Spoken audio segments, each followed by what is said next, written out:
नमस्कार, आदाब, मैं आसमी स्वागत करता हूं आप सभी दर्शकों का न्यूज़ टाइम नेशन पर। इस वक्त हम मौजूद हैं उत्तर प्रदेश आजमगढ़ में।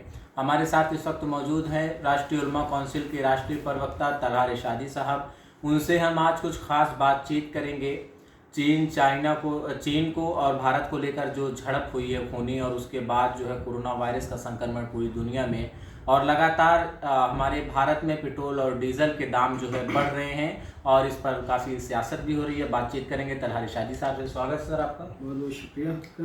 तलहा साहब, पहला सवाल हम आपसे ये करेंगे, जिस हिसाब से चाइना को लेकर और भारत के बीच जो खूनी झड़प हुई उसके बाद राजनीति भी हो रही है, इस पर क्या कहेंगे? देखिए, तो बहुत अफसोस की बात है कि हमारे देश के वीर जवान, हमारे जो सोल्जर हैं, उन्होंने वहाँ चाइना बॉर्डर पे क्लैश में उनकी जानें गई। और हम देशवासी के नाते हम सभी लोगों को इसका बहुत अफसोस है और मैं आपके चैनल के ज़रिए उन्हें श्रद्धांजलि भी अर्पित करता हूँ। और पूरा देश के प्रधानमंत्री इस मुश्किल वक्त में, पूरा देश की हुकूमत के साथ है, देश के प्रधानमंत्री के साथ है। और पूरा देश ये उम्मीद लगाया हुआ था कि देश के प्रधानमंत्री जो 56 इंच की सीने की बात करते हैं, वो हकीकत में 56 इंच का सीना दिखाएंगे और एक जवाबी कार्रवाई, एक मजबूत जवाबी कार्रवाई करेंगे। और हम अभी भी उम्मीद लगाए बैठे हैं, क्योंकि ये सेंसिटिव मुद्दे होते हैं। मैं समझता हूँ उस पर पॉलिटिक्स नहीं होनी चाहिए, पर देश की सरकार को, देश के प्रधानमंत्री को, देश के विदेश मंत्री को और इस बात को सोचना चाहिए कि पूरे देश की, इससे पूरा देश जुड़ा हुआ है इस मुद्दे से, उनका दिल का जुड़ा हुआ है कि वो सब इस बात को चाह रहे हैं कि देश, जो हमारे 20 जवानों ने जो बलिदान दिया है, उसकी कीमत वसूली जाए, उनका बलिदान व्यर्थ न जाए। तो इस पे सरकार को फौरी एक मजबूत सख्त एक्शन लेना चाहिए।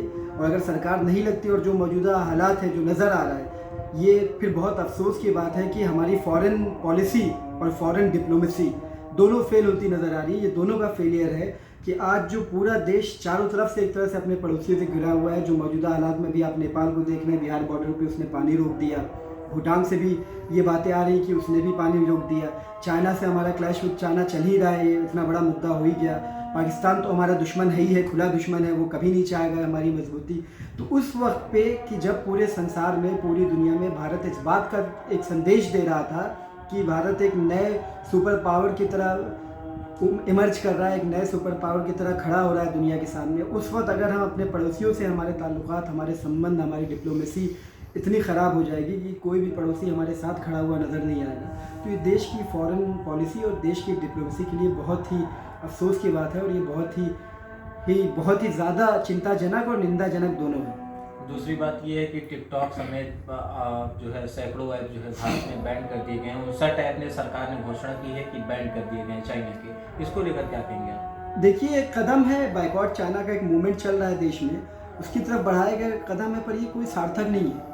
टिकटॉक या इस तरह की 50-59 एप्लीकेशन को बैन कर देने से क्या जो हमारे देश के जवानों की जाने गई हैं, क्या उससे कोई फ़र्क पड़ेगा?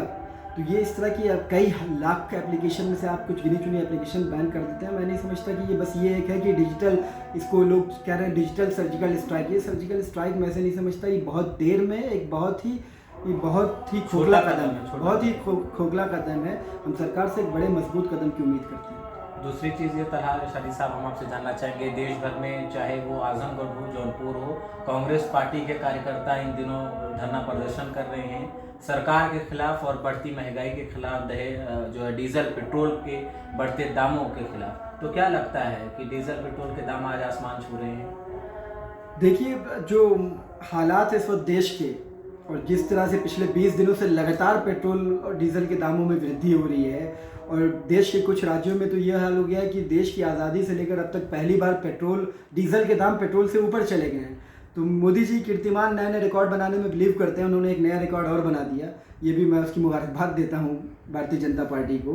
पर सबसे ज़्यादा अफसोस इस बात का है कि मोदी जी के मंत्रालय में कुछ ऐसे मंत्री भी हैं जो चूड़ियाँ भेज रहे थे पिछली सरकार को, कुछ ऐसे मंत्री हैं जो गैस के चूल्हे और आलू और बैल और गाय के साथ प्रदर्शन कर रहे थे सड़कों पे। आपका इशारा स्मृति ईरानी जी की तरफ? देखिए, समझदार है जनता, बहुत समझदार हो गई है, हर चीज़ समझती है। किसी का नाम लेकर किसी को बड़ा, किसी को छोटा बनाने की ज़रूरत नहीं है। जनता जानती है कौन चूड़ियाँ भेज रहा था, कौन गले में प्याज और वो आलू डालकर प्रदर्शन कर रहा था, कौन भैंस के सामने बीन बजा रहा था। तो आज पूरा देश बीन बजा रहा है, और भैंस जो है, जिसके हाथ में जिसके गले में घंटी बंधी हुई है, उससे फ़र्क ही नहीं पड़ रहा है। 20 दिन से लगातार पेट्रोल के दाम बढ़ाए जा रहे हैं, देश विरोध कर रहा है, लोग आम ये दौर जब कोविड का दौर चल रहा है, जब लोगों के लिए ऐसी परिस्थिति हो गई कि लोग अपने दिन की शाम में जब घरों को लौट रहे हैं, रोज़गार नहीं है, खाने के लोगों के घर में जहाँ 3 वक्त खाना बनता था वहाँ 2 वक्त और 1 वक्त खाना बन रहा है। तो आप अगर पेट्रोल के दाम बढ़ा रहे हो तो सिर्फ ये नहीं कि 50 पैसा 1 रुपया आपने या 10 रुपये पिछले 20 दिनों में 10 रुपये 12 रुपये आपने बढ़ा दिए तो सिर्फ पेट्रोल के दाम बढ़ेंगे। उससे फिर फ़र्क सब चीज़ पे पड़ेगा। जो गाड़ियाँ सब्ज़ी लेके जाती हैं, जो धान और जो हमारे तमाम फूड ग्रेन्स लेके जाते हैं, उनके भी दाम बढ़ेंगे। जो रोज़मर्रा की ज़रूरत की चीज़ें हैं उनके भी दाम बढ़ेंगे। तो पूरी महंगाई पे उसका फ़र्क पड़ेगा। ये नहीं कि पेट्रोल डीजल का दाम सिर्फ पेट्रोल डीजल तक महदूद रह गया कि 50 रुपये या 10 रुपये का फ़र्क पड़ा। इसका सबसे ज़्यादा असर आम आदमी पे महंगाई की मारे सबसे ज़्यादा नुकसान आम आदमी को होगा। और इस वक्त ऐसे वक्त में तो जब ऐसे देश जो इकोनॉमिक तौर पर हमसे बहुत पीछे हैं, वो भी अपने देशों में वो पेट्रोल के दाम, डीजल के दाम कम कर रहे हैं ताकि कोविड के इस प्राकृतिक आपदा के दौरान देश की जो आम जनता है उसे नुकसान ना हो, उसे कुछ राहत मिल सके। पर अफसोस हमारी हुकूमत दाम बढ़ा रही है, देश को राहत देने के बजाय देश को और परेशान कर रही है। तला साहब, दूसरी चीज़ ये है, कोविड-19 कोरोना वायरस की चपेट में पूरी दुनिया है और हमारा देश भी है, और इसी के चलते आज हम लोग काफ़ी सोशल डिस्टेंस मेंटेन करके इंटरव्यू कर रहे हैं यहाँ पर। तो आजमगढ़ में भी कई मरीज पाएगा और हाल ही में डॉक्टर इम्तियाज़ साहब को भी कोरोना हो गया, कोरोना पॉजिटिव उनकी रिपोर्ट आई। तो ऐसे तमाम लोगों को क्या मैसेज रहेगा कि सुरक्षा की दृष्टिगत? देखिए, ज़रूरत इस बात की है कि पहले तो हम लोग भी मास्क लिए हुए थे, हम लोगों ने इंटरव्यू के लिए मास्क हटा लिया, तो बेहतर ये है कि मास्क लगा लिया जाए। और अगर हम दूसरों को संदेश दे रहे हैं तो उससे पहले कि हम खुद उसको इम्प्लीमेंट करें, उस पर अमल करें। ज़रूरत इस बात की है कि देखिए, बीमारी इसे झुटलाया नहीं जा सकती और पूरी दुनिया इससे ग्रसित है। आज हिंदुस्तान पूरी दुनिया में 4थे नंबर का देश हो गया। अमेरिका, स्पेन और रशिया के बाद 4th नंबर पे हिंदुस्तान इस वक्त है, जहाँ पे तकरीबन 5 लाख हम पहुँचने वाले केसेस। और इस वक्त तो हालात ये है कि रोज़ाना तकरीबन 15 से 20 हज़ार के उसमें देश में नए कोरोना के केस आ रहे हैं। तो अभी भी कुछ लोग इस धारणा में है कि ये सब फर्जी है, कुछ है नहीं कोरोना। तो भाई, कोरोना है, हकीकत में है, और आपको एहसास नहीं है तो जिन परिवारों में जहाँ कोरोना जिनको हुआ, आप उस परिवार के पास जाके जब नज़दीक से देखेंगे तो आपको पता चलेगा कि कितनी मुसीबतें और कितनी परेशानियाँ उठानी पड़ रही है। जीना मरना, वो मौत तो खैर ऊपर वाले के हाथ में, वो एक अलग चीज़ है। हमें इस बात को समझना होगा और हमें तमाम परहेज़ करना होगा। हमें अपना बचाव, इसका इलाज सिर्फ यही है कि बचाव है। तो जो बातें आ रही, ज़रूरत बिना ज़रूरत के आप अपने घरों के बाहर ना निकलें, सैनिटाइज़र आप इस्तेमाल करें। आप मास्क का सबसे ज़्यादा, इसीलिए गवर्नमेंट ने इसको लाजमी बना दिया है, मास्क का प्रयोग करें। ये मास्क दूसरे के बचाव से ज़्यादा आपके बचाव के लिए है। तो जो भी जो महकमा सेहत है या जो हमारी स्वास्थ्य मंत्रालय है, जो उसकी गाइडलाइन है, जो दिशा निर्देशों से, उसका पालन करें। आपकी जान की हिफाजत ऊपर वाले के बाद, अल्लाह के बाद आपको खुद करनी है। जो सरकार की मौजूदा अब तो रणनीति हो गई है, या जो मौजूदा स्ट्रेटजी हो गई है कि सरकार आपकी हिफाजत करने वाली नहीं है। सरकार ने हाथ खड़ा कर लिया है। आपको अपनी हिफाजत खुद करनी है, अपने परिवार की हिफाजत करनी है, अपने गांव, अपने लोगों की हिफाजत करनी है। तो आखिरी संदेश लेंगे अपने चैनल के ज़रिए से हम, आप पूरे देश की जनता को और देश की सरकार को क्या मैसेज रहेगा आपका लास्ट में? देखिए, मेरा सरकार को तो यही मैसेज है कि ये जो लोग जो इस वक्त तख्त ताज पे बैठे हुए हैं, क्योंकि जिस ढंग से सरकार चलाई जा रही है वो तो इसी तरह से चलाई जा रही है कि बादशाहत की हुकूमत है।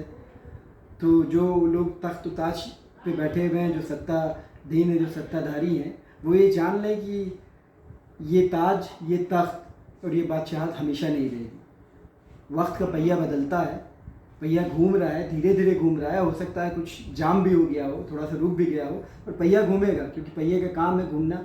वक्त का काम है बदलना, वक्त का काम है पलटना। पहिया घूमेगा। जनता से बड़ा कुछ नहीं है, जनता की अदालत से बड़ा कुछ नहीं है। जनता रहेगी तो देश है, नागरिकों से देश है। सरकार से देश नहीं होता, आम आदमी से देश होता है।